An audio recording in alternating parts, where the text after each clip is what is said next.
I'm going to assume that the children have got a really good grasp now of place value.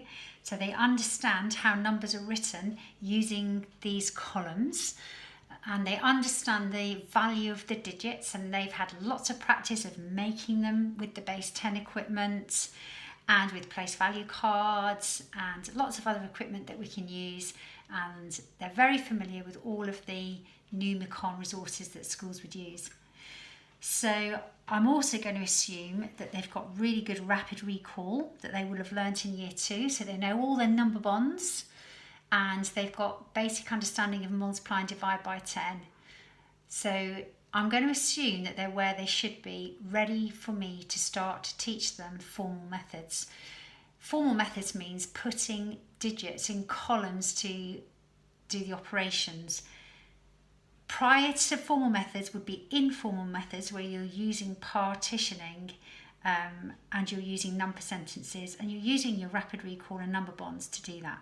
So when I start teaching column methods, you're assuming there's a lot of knowledge already there, and you're going to start off with a very simple method, and that's only so that they understand the principle so that they can apply it to much larger numbers, which they wouldn't be able to do mentally. But at this stage, what we're actually showing them would be done faster mentally.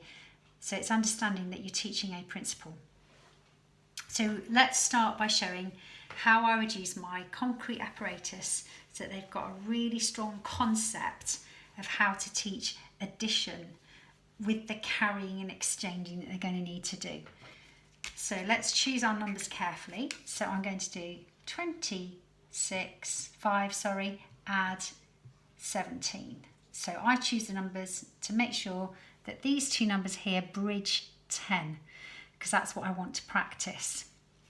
So I'm going to make the number first. So 20 and 5.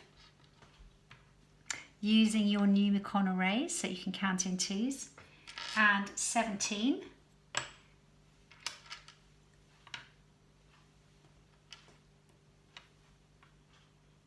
They'll recognise those shapes from the Numicon. So the first thing I do is I add up the lowest value column. It's really important to remember that, lowest value. So I'm always looking to see if I can make a group of 10. So let's see if I can do it. 2, 4, 6, I'll move that one there, 8, 10. And if I've got a group of 10, I have to exchange that for a 10 because you can't leave it in the ones column. And I'm going to carry it over into the tens column to be added next. So I've now got a 12 because 5 and 7 make 12. So what I'm going to do at this stage is I'm going to say I've got 2 left in the ones column and I've carried the 110 over, and that's where the little carry comes in down at the bottom. I'm then going to add that to the tens column and I'm going to count in 20s now. So 20, 40. So I've got 40 or 4 tens. So I'm going to put that in the tens column like that. And that's how you're making a link from the practical work to the abstract way that it's recorded. So let's try that if we go up into the hundreds. So I'm going to make sure I choose numbers that mean I'm going to have to exchange tens and ones. So I'm going to have 158 add 274. So I'm choosing my numbers really carefully. So I'm going to make that number first. So you'll see in doing this whether the children actually understand the place value system. So I'm going to have 8, always in twos, 2, 4, 6, and there's my Numicon shape. And then I'm adding 274, and I'm going to count again in 20s because it's a lot quicker.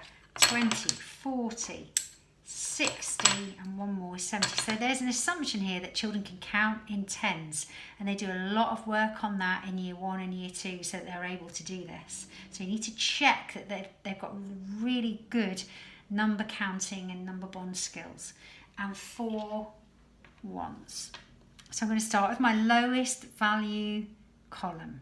So I've got to make a set, see if I can make a group of 10.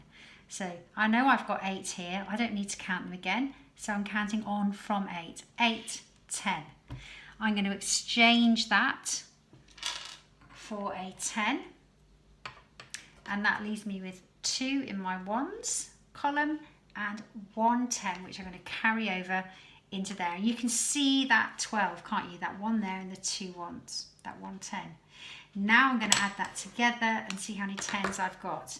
Right, because I understand the base 10 system, I know that if I have 10 10s, I can exchange it for 100, because you can see that 10 10s is the same as 100, and that's because as you move columns, the number, each digit gets 10 times bigger.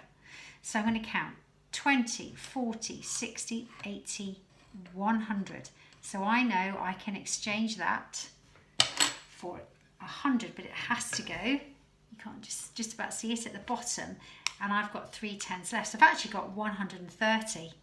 So I've got 3 10s and I've got to carry my 100. And then I'm going to see that I've got 20. Sorry, I've got 100, 200, 300. I've got 400. So that's the language we use. We use the language of grouping, exchanging, and carrying. You need to talk about lowest value columns and the fact that this is not just a 5, it's either a 50 or 5 10s and so on. And then you just develop the same language up using higher numbers.